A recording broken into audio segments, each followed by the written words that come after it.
नमस्कार, कला और संस्कृति के इस खास शो रंग तरंग में आप सभी का स्वागत है। मैं हूं शहला निगार। रंग तरंग एक ऐसा कार्यक्रम है जहां पर हम आपके लिए लेकर आते हैं देश भर में चल रही कला और सांस्कृतिक जगत की खास खबरें। तो देर किस बात की है, कार्यक्रम की शुरुआत करते हैं। भारत के लोक कला, नृत्य और गायन का अनूठा मंच भारत उत्सव, जिसमें आप कला के विभिन्न रूपों से रूबरू होते हैं। नई दिल्ली में भारत उत्सव का आयोजन किया गया, जिसमें पहले दिन लोक नृत्यों की प्रस्तुति दी गई तो दूसरे दिन शास्त्रीय संगीत और गायन ने लोगों को खूब लुभाया।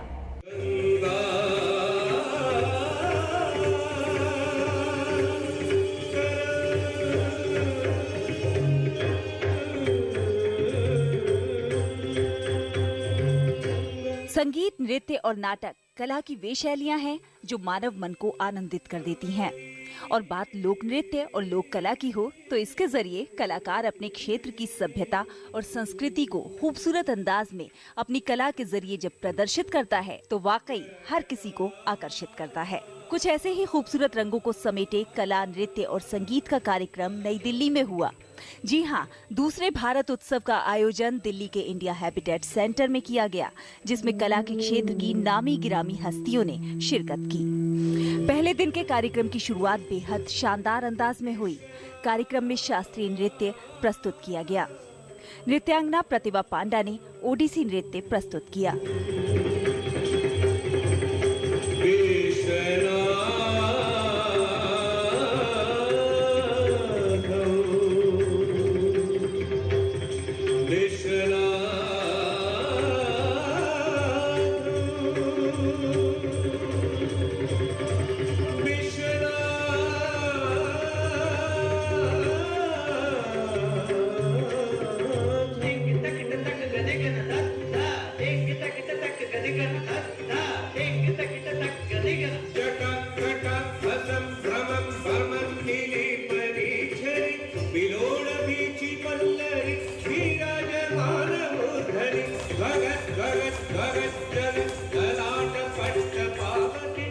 हमने मंगलाचरण रावण कुच शिव तांडव किया था।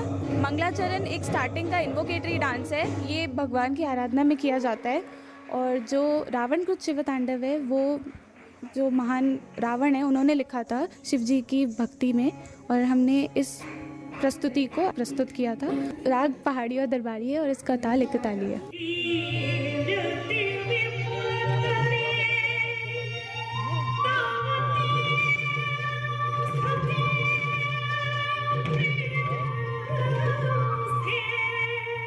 पुखरामबम बिलास सिंह और विदुषी तेजपति ने मणिपुरी नृत्य के जरिए अपने क्षेत्र की लोक संस्कृति से दर्शकों को मंत्रमुग्ध होने पर मजबूर कर दिया।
Perform Dasavataram. Dasavataram, it's based on Git Govinda, written by the Jayadeva Kavi, and this is about Lord Vishnu, incarnation of Lord Vishnu, 10 avatars incarnations. यहाँ 10 अवतार में डांस किया है। हम ये 10 अवतार ये विष्णु का 10 इनकारनेशन ऑफ गॉड, ये विष्णु का 10 अवतार है। ये डांस में 2 ताल है, तानसब है, 3 तान है। ये डांस मणिपुरी स्टाइल में करता है।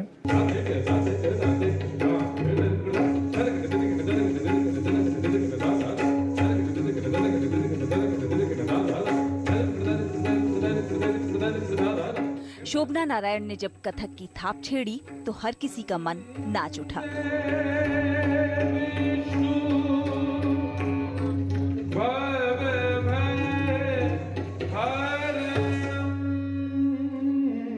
दूसरे दिन की शुरुआत संगीत और गायन के साथ हुई। कार्यक्रम की शुरुआत मईघर घराने से ताल्लुक रखने वाले पंडित रोनू मजूमदार की बांसुरी से हुई। रोनू मजूमदार हिंदुस्तानी शास्त्रीय संगीत के क्षेत्र का वो नाम है जिन्हें अपने बांसुरी के अलग अंदाज के लिए जाना जाता है।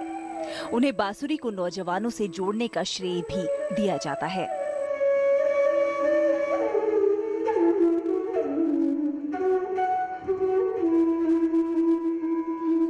जो यंगर जनरेशन में बांसुरी को इतना पॉपुलर किए, तो ये इसका मुझे आज थोड़ा सेटिस्फैक्शन होता है कि इतने यंग लोग बांसुरी बजाना चाहते हैं। नहीं तो वो थोड़ा कीबोर्ड और दूसरे वेस्टर्न साज की तरफ भाग रहे थे। तो बांसुरी के आज जो मेरे शिष्य पूरे वर्ल्ड में है वो यंग जनरेशन बहुत है, और उसी का श्रेय जो मुझे लोग देते हैं, तो ये थोड़ा मुझे उससे शांति मिलती है। और मुझे लगता है कि मैंने भी कुछ दुनिया को दे के जा रहा हूँ।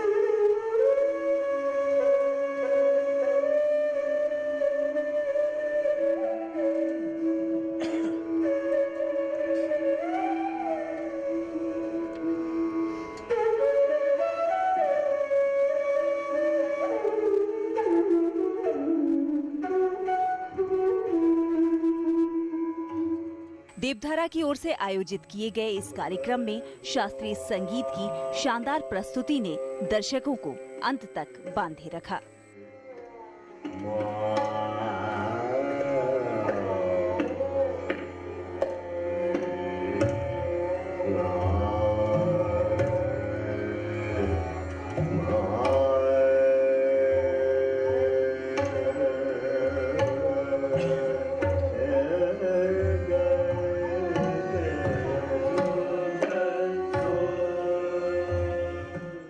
देवधारा की ओर से नई दिल्ली के इंडिया हैबिटेट सेंटर में भारतोत्सव का आयोजन एक कोशिश है पूरे देश के विभिन्न क्षेत्रों की लोक कला और लोक संस्कृति को एक साझा मंच प्रदान करने की, ताकि देश के लोग विभिन्न क्षेत्रों की कला और संस्कृति से रूबरू हो सकें, वाकिफ हो सकें। कैमरा पर्सन संजीव कुमार के साथ मैं शहला निगार, डीडी न्यूज के लिए।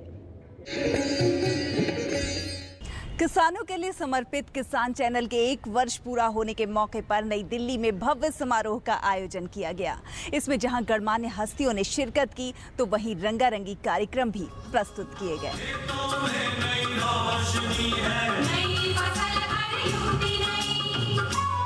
किसानों को समर्पित विश्व के अपनी तरह के अनूठे और देश के पहले कृषि और ग्रामीण विकास पर आधारित चैनल दूरदर्शन किसान ने 26 मई को अपना सफलतम 1 साल पूरा कर लिया है। किसान चैनल की वर्षगांठ के मौके पर देश की राजधानी दिल्ली में एक रंगारंग सांस्कृतिक संध्या का आयोजन किया गया, जिसमें देश भर से आए लोक कलाकारों ने अपनी शानदार प्रस्तुति से दर्शकों का मन मोह लिया। किसानों की शान के प्रतीक दूरदर्शन किसान चैनल के 365 दिन के सफलतम दिनों को यादगार बनाने के लिए कार्यक्रम की शुरुआत में देश के अन्नदाता को समर्पित गीत हम किसान हैं देश की शान पर आधारित संगीत का मंचन किया गया। हम किसान हैं नए समय के, अब ना होगी परेशानी। हम किसान हैं नए समय के, अब ना होगी परेशानी। अधिक आय वाली फसलों से किस्मत अपनी जमेगी। कार्यक्रम की इस रंगारंग शाम में 4 चांद लगाए राजस्थान की सोंधी माटी की सुगंध बिखेरते हुए लोक कलाकारों ने नृत्य पर थिरकते इन कलाकारों ने सारंगी की तान और ढोल नगाड़ों की थाप पर जब कालबेलिया नृत्य पेश किया, तो दर्शक भी झूम उठे।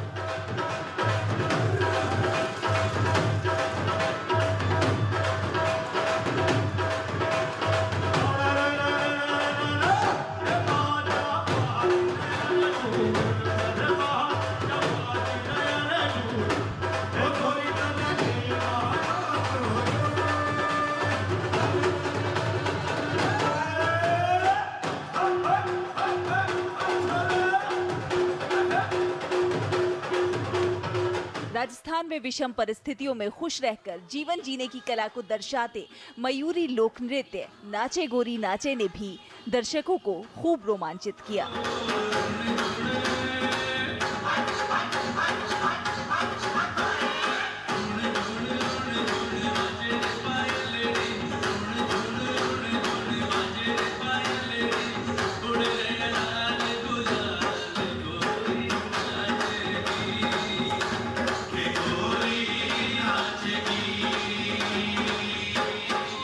किसानों की शान के प्रतीक पंजाब के पर्व और त्योहारों के अवसर पर गाए जाने वाले लोकगीतों पर थिरकते पंजाबी कलाकारों का भांगड़ा नृत्य भी कार्यक्रम के आकर्षण का खास केंद्र रहा, जिसमें पंजाबी पोशाकें पहने लोक कलाकारों ने अपनी बेहतरीन प्रस्तुति से दर्शकों का मन मोहित कर दिया।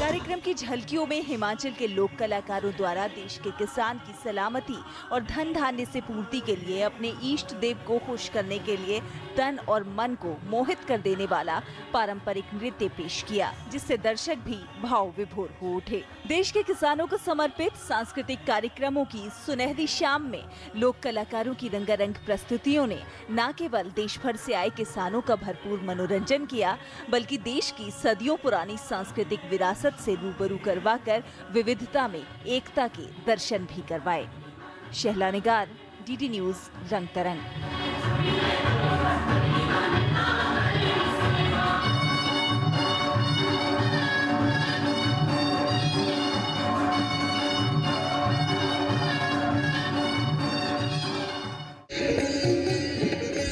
गुलाम अली को भला कौन नहीं जानता, उनकी आवाज के लाखों दीवाने हैं। बीते दिनों जब बनारस में गायक गुलाम अली ने अपने गायन की प्रस्तुति दी तो दर्शक झूमने पर मजबूर हो उठे।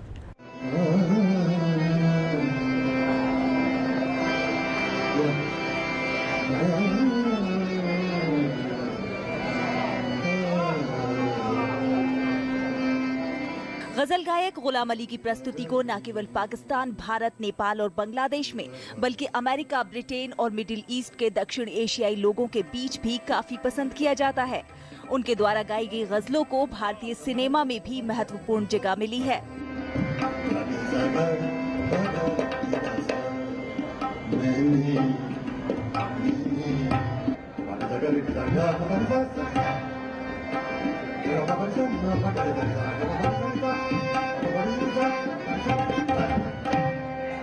गजल गायक गुलाम अली ने बीते दिनों उत्तर प्रदेश में अपना संगीत कार्यक्रम प्रस्तुत किया। इस गजल गायक के संगीत से न केवल देशी बल्कि विदेशी सैलानी भी काफी प्रभावित हुए। स्पेन से आए हुए एक सैलानी एंड्रा स्मिथ ने गुलाम अली का कार्यक्रम पहली बार सुना, जो कि उन्हें बहुत पसंद आया।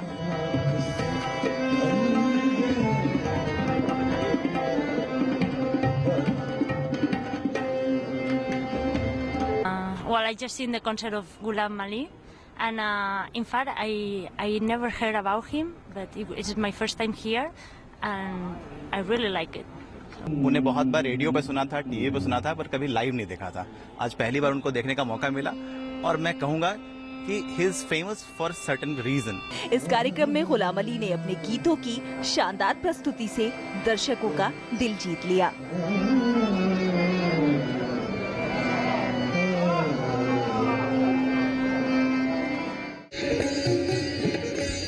और अब मिलिए केवल 12 वर्ष की भारतीय गायिका नीलंजना जयंत से। इस छोटी सी उम्र में उनकी आवाज में गजब का जादू है। वो इस वर्ष अमेरिका में होने वाले गोल्डन वॉइस ऑफ अमेरिका में हिस्सा लेने जा रही हैं।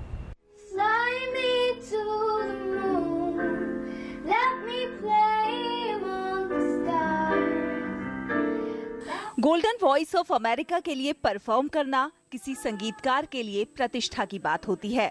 इस वर्ष 12 वर्षीय भारतीय गायिका नीलंजना जयंत न्यूयॉर्क शहर में होने वाली अंतर्राष्ट्रीय संगीत प्रतियोगिता गोल्डन वॉइस ऑफ अमेरिका में हिस्सा लेने वाली हैं।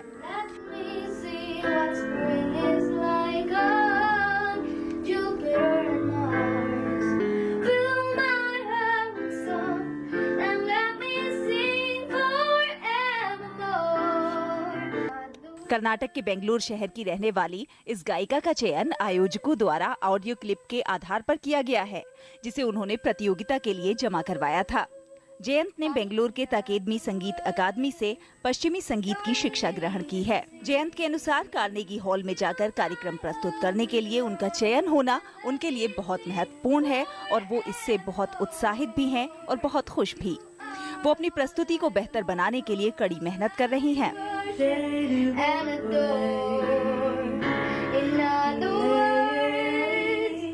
Carnegie Hall is a very big deal and I'm really happy that I'm going to perform there. I'm very excited to perform there and I'm working hard on to make improvisations on the song and to sound better every day, and I'm practicing a lot to perform in Carnegie Hall. Golden voice of America की शुरुआत 2009 में American fine arts के festival के अंतर्गत हुई थी, जिसमें सभी देशों के 9 वर्ष से ऊपर के गायक भाग ले सकते हैं।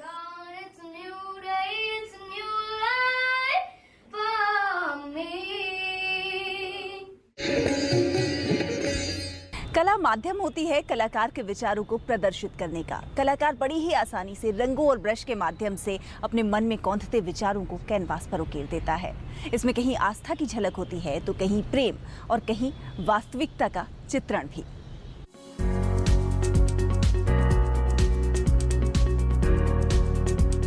पिछले दिनों दिल्ली में कला प्रदर्शनी का आयोजन हुआ, जिसमें कलाकार ने अपनी पेंटिंग के जरिए पौराणिक कथाओं का, खास तौर से राधा कृष्ण स्टाइल का आधुनिकीकरण किया है। इन्होंने अपनी पेंटिंग्स में वाटर कलर का प्रयोग किया है। कलाकार ने कर्नाटक और राजस्थान के गांवों को अपनी पेंटिंग में पुनर्जीवित करने की कोशिश की है। उनकी हर पेंटिंग अलग अलग भावों को प्रदर्शित करती है। राधा कृष्ण की रासलीला को भी इस पेंटिंग के जरिए दर्शाने की कोशिश की गई है। यहाँ आए दर्शकों ने भी पेंटिंग का खूब आनंद लिया। ये पेंटिंग लेके मैंने राधा कृष्णा सीरीज करे, इधर राधा भी है कृष्णा भी है। राधा को अलग आगे देख के ऐसा डांस पोस्चर में मैंने बताया और कृष्णा को पीछे ब्लू कलर में रखे हुए। ऐसा वो एलिमेंट्स है ना, वो कंपोजिशन एलिमेंट्स बोलते हैं। ऐसा एक कंपोजिशन मैंने तैयार किया। इधर एक ये वाटर कलर का कंपोजिशन है। इसमें क्या है, ऐसा अरेंजमेंट भी रहता है, वो फॉर्म रहता है, कलर स्कीम रहता है, वो भी बैलेंस होना, ऐसा रिपीटेशन नहीं होना, ऐसा कंपोजिशन का वो कंपोजिशन का क्या प्रिंसिपल्स रहता है। वहीं एक दूसरी प्रदर्शनी में कई कलाकारों ने जहां यथार्थ का चित्रण किया तो वहीं समय के महत्व को भी चित्रों के जरिए प्रदर्शित किया। कलाकार ने अपने चित्रों में एक ओर घड़ी तो दूसरी ओर कछुए को प्रदर्शित किया है, ताकि आप समय का मूल्य समझ सकें। मेरा कॉन्सेप्ट है समय, time. So time is the ruler. So समय के पीछे हम लोग भाग रहे हैं। समय के आगे तो कोई भाग नहीं सकता है, तो time becomes the main aspect. So I am trying to show the human forms which are running behind time. इस प्रदर्शनी में कलाकार ने प्रकृति का शानदार चित्रण किया है। कलाकार ने प्रकृति के संरक्षण का मुद्दा अपनी कला के जरिए उठाया है। रंग तरंग, डीडी न्यूज। हर वर्ष अफ्रीका दिवस एकता, प्रतिष्ठा और सद्भाव के उद्देश्य से मनाया जाता है। इसमें विभिन्न सांस्कृतिक कार्यक्रमों का भी आयोजन किया जाता है। मकसद होता है दोनों देशों को प्रेम के धागे से जोड़ना। बुधवार को नई दिल्ली में अफ्रीका दिवस का आयोजन किया गया। राजधानी में भारतीय सांस्कृतिक संबंध परिषद द्वारा अफ्रीका दिवस का आयोजन किया गया। अफ्रीका दिवस अफ्रीकी एकता और प्रतिष्ठा के उद्देश्य को लेकर मनाया जाता है, जिसमें सांस्कृतिक गतिविधियों और विभिन्न कलाओं का प्रदर्शन किया जाता है।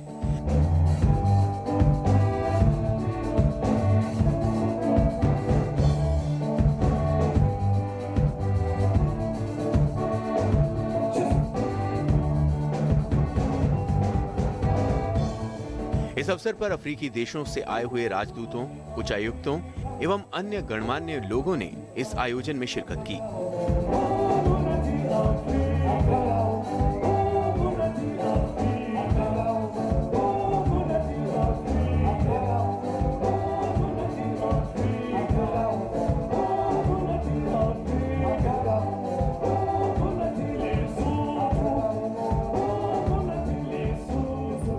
इस दिवस पर अफ्रीकी प्रदर्शनियों का उद्घाटन किया गया, जिसमें इजिप्ट के राजा और रानी की प्रतिमाओं का प्रदर्शन किया गया। नामीबिया की मशहूर हाथ की बनी टोकरियों एवं चमड़े पर बनाई गई कलाकृतियों, सेशेल्स देश की पर्यटन संबंधी चित्रों, इथोपिया के पर्यटन स्थलों से संबंधित पोस्टर तथा लेसोथो देश की प्रसिद्ध जूट से बनी कलाकृतियों को अफ्रीकी प्रदर्शनी में प्रदर्शित किया गया। इसके साथ ही कैपिटल सिटी मिन्स्ट्रल नई दिल्ली के कलाकारों द्वारा अफ्रीकी संगीत को प्रस्तुत किया गया।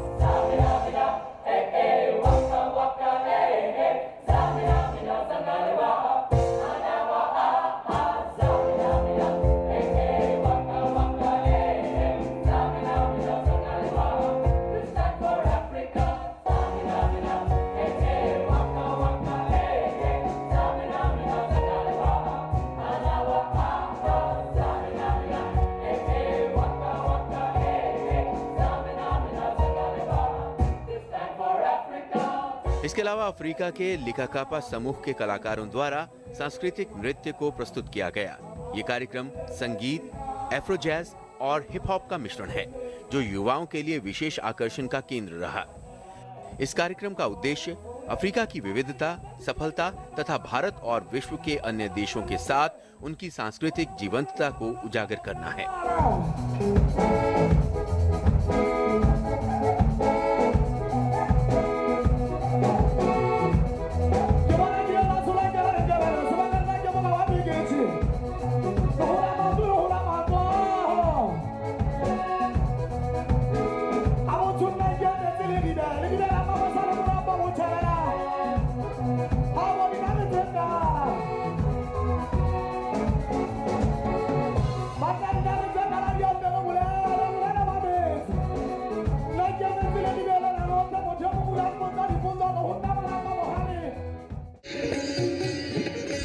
पंजाबी अकादमी दिल्ली के तत्वाधान में पंजाबी संगीत महोत्सव का आयोजन हुआ। इसको बीएस नारंग और उस्ताद इकबाल अहमद की प्रस्तुति ने खास बना दिया।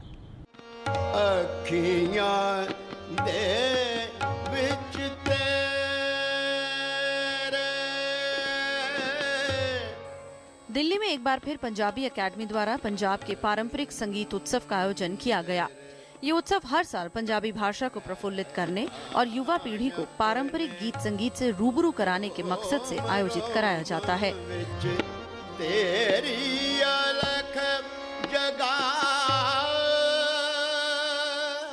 इस साल ये उत्सव 2 दिन तक जारी रहा। इस उत्सव में डॉक्टर निवेदिता सिंह, बलवंत सिंह नामधारी, बीएस नारंग और उस्ताद इकबाल अहमद खान जैसे बड़े कलाकारों ने अपने फन का मुजाहरा किया। दिन के हर पहर का एक अलग राग होता है और हमारे देश की अनमोल धरोहर संगीत में इस्तेमाल होने वाले ये सभी राग, जिनके बिना कोई भी संगीत अधूरा है, को इस उत्सव में एक बार फिर ताज़ा किया गया। पंजाबी पारंपरिक संगीत को युवा पीढ़ी तक पहुंचाना ही अकादमी का मकसद है। कुछ ऐसा ही मानना है अकादमी के सचिव का।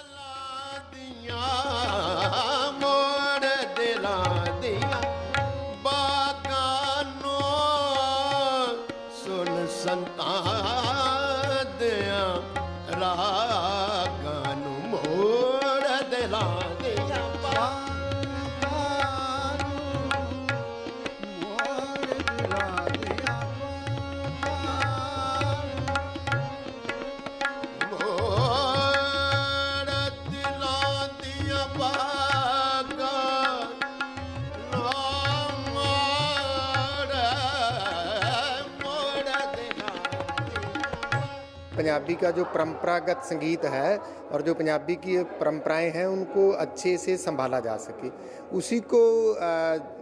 इसी को ही मुख्य रखते हुए हमने ये प्रोग्राम पिछले तकरीबन 22-23 साल से कर रहे हैं कि जो पंजाबी गायकी के संगीत के पुराने घराने हैं, जो शास्त्रीय संगीत है, कि उसको किस तरह से प्रिजर्व किया जा सके और वो जो है आने वाली पीढ़ी को भी पता चले कि हमारा संगीत जो है उसकी संगीत की कितनी अमीरी है और उस अमीरी को लोगों को परोसा जाए। इसी पंजाबी भाषा, संस्कृति और साहित्य को प्रफुल्लित करता ये उत्सव अपने आप में खास था।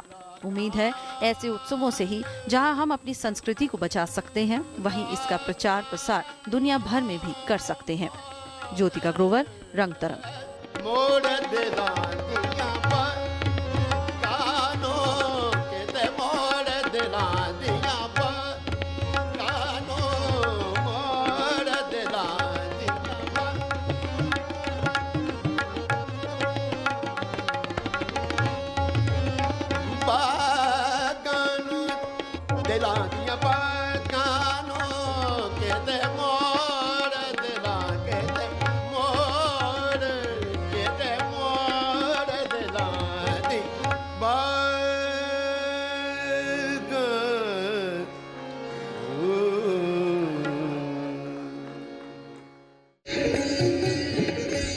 तो रंग तरंग के हमारे आज के इस कार्यक्रम में बस इतना ही, लेकिन आप सभी दर्शकों को हमारा ये कार्यक्रम कैसा लग रहा है आप हमें लिखिएगा जरूर। हमारा ईमेल आईडी है rangtarang@gmail.com। हम अगले हफ्ते फिर हाजिर होंगे, सेम टाइम सेम चैनल, कुछ और कला और सांस्कृतिक जगत की ताज़ा गतिविधियों के साथ। तब तक के लिए रंग तरंग की पूरी टीम को दीजिए इजाजत। नमस्कार।